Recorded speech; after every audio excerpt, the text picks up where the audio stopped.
Un peu dans le reste de mon junket, mais j'avais pas saisi que c'était pour TikTok. Lui, c'est Simon Moutaïrou. Il est né à Meaux d'une mère française et d'un père béninois et il est le réalisateur et scénariste du film Ni chaîne ni maître qui sort au cinéma ce 18 septembre. La FME est partenaire du film, alors on lui a posé 2-3 questions pour vous. Pourquoi faire ce long métrage sur l'histoire française de l'esclavage? Parce que c'est le moment de raconter notre histoire. C'est le moment d'ouvrir les placards, de soulever les tapis. Tout ce qu'on nous a caché, tout ce qu'on n'a pas raconté, tous les tabous, il faut les révéler. Je suis dans une génération de quarantenaires, pour ma part, où on a cette responsabilité. Il faut raconter ces histoires. Souvent, ces histoires, elles sont épiques, elles sont romanesques, elles sont flamboyantes. Les marrons, les marronnes, ils sont échappés de la plantation, ils ont brisé leur chaîne. Et c'est inspirant, ça.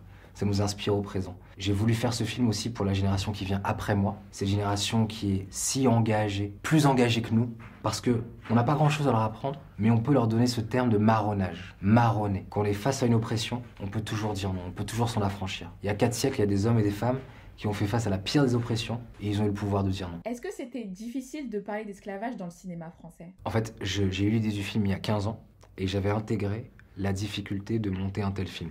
Donc en fait, j'avais besoin d'attendre un succès. J'ai eu la chance de faire Boîte Noire et Goliath à quelques mois d'intervalle, c'était 2 succès. Et du coup, dans ces cas-là, ton téléphone sonne et on te demande qu'est-ce que tu veux faire. Et moi, j'ai répondu, je veux faire ni chaîne ni maître. Est-ce que vous avez rencontré des difficultés pendant le tournage? Non, les obstacles, ils étaient surtout climatiques, pour être sincère avec toi, parce que les Mauriciens nous avaient promis qu'en mai-juin à Maurice, il ne pleuvait jamais, que le climat était stable.